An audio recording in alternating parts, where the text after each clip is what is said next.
Okay, cool.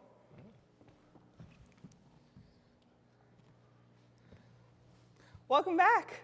We are going back to Sunday school once again, and we're going back to a story in Genesis. Hi, Pastor Justin. Good to see you, Maddie. I am excited about this. I am also excited because I know we're going to do a story it's not necessarily a story we learned in Sunday school, but it's about a person who gets mentioned in Sunday school, but we never fully tell her story, in Sunday school or frankly in church. Exactly. It's kind of one of those stories that we do a lot of talking around. We talk about a lot of other characters who appear in this woman's story, but we don't actually spend a lot of time on her. Yeah. So the person we're talking about today is Leah. If you are unfamiliar, Leah is Jacob's first wife.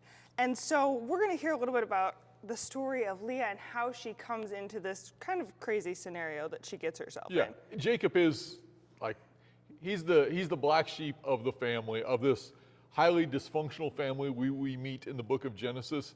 Jacob is the worst. He really is. Jacob and his father-in-law, Leah's dad, Laban, he's pretty equal footing there. Yeah, exactly. In some respects, it's kind of justice. Jacob is a swindler his entire life, and so when he marries into this family, he turns out his father-in-law is exactly a mirror image of him. Exactly. So here is what happens. Basically, Jacob agrees to work for Laban for 7 years after meeting his second daughter, Rachel. He sees Rachel, thinks she's really pretty, goes, dang, I gotta marry that girl. Yeah. Goes to Laban and says, hey, I will work for you. What's your agreement? Laban says, come work for me for the 7-year term, then you can marry Rachel. Yeah. That's a pretty long deal. But it's love at first sight. So he's going to do it. Obviously, Jacob has never worked for anything his entire life. So this is actually, at first glance, it feels like this is a turning point in Jacob's story. He's actually going to do the right thing. He can't afford the bride price, the dowry price.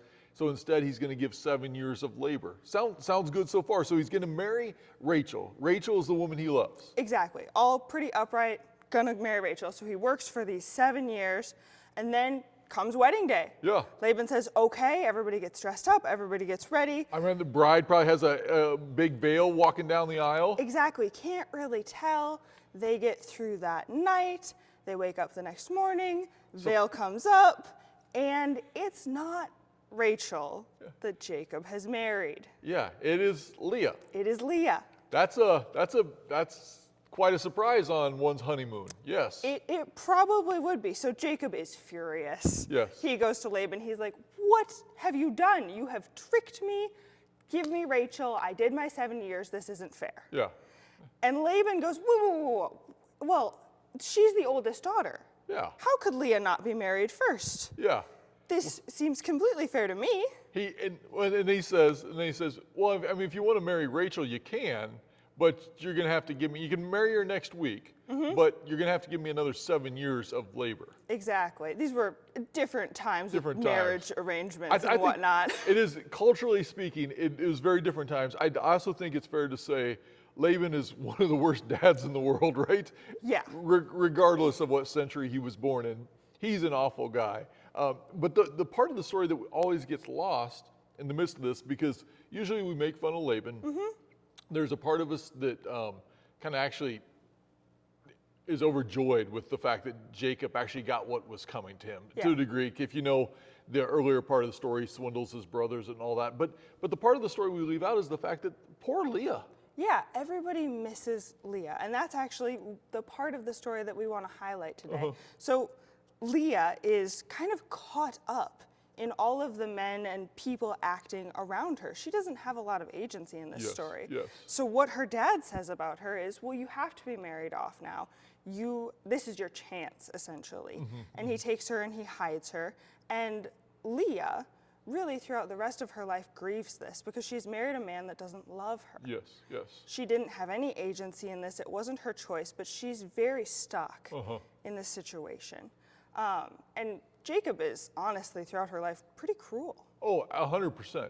It is clear, even though he has children with Leah, it is clear that Rachel is his beloved. Yes. She is the one that, I mean, in fact, eventually Jacob will have 2 children with Rachel. Joseph is the most famous, but that's his favorite child. Why? Because that's That's the firstborn child to Rachel. Yeah, both Joseph and Benjamin are referred to again and again, and these are Rachel's sons as the ones that he loves. Yes.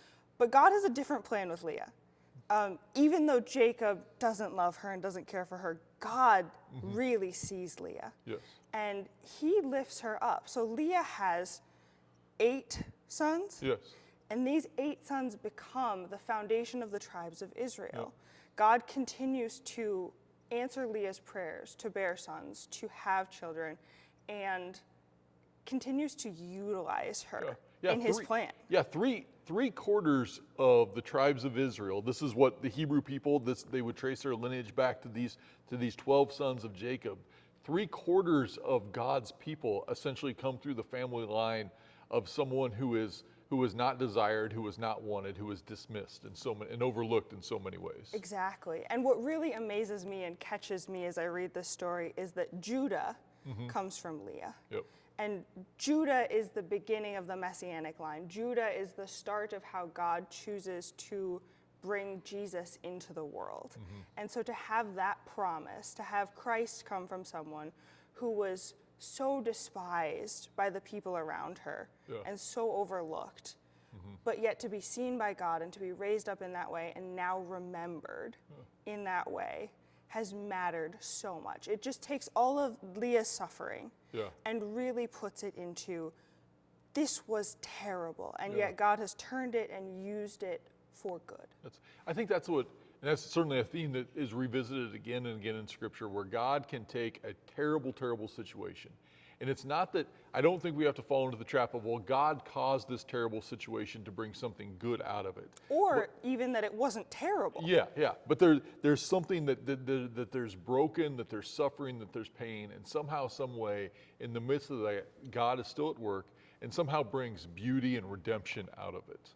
Exactly. I think of the story. It's a personal story that just this crystallized for me, and it probably won't be something I can articulate very well. But in college, I worked at a Bible camp, and so I was a camp counselor at Sky Ranch Lutheran Bible Camp in Fort Collins, Colorado, and it was adjacent to Rocky Mountain National Park.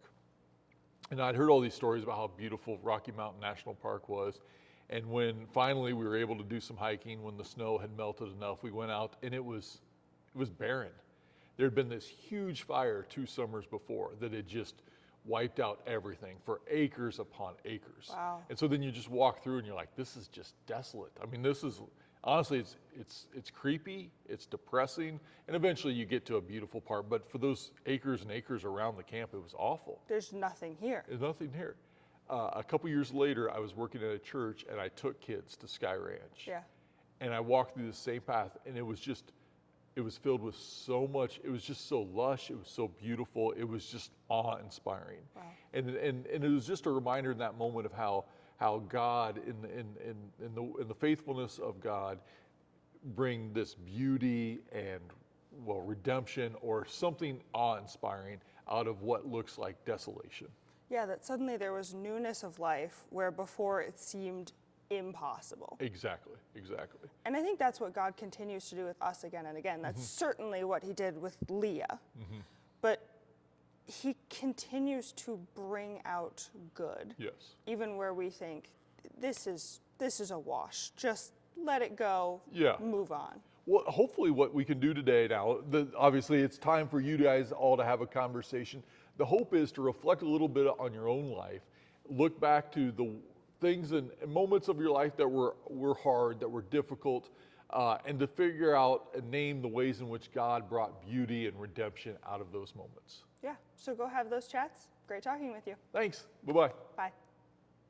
You did great.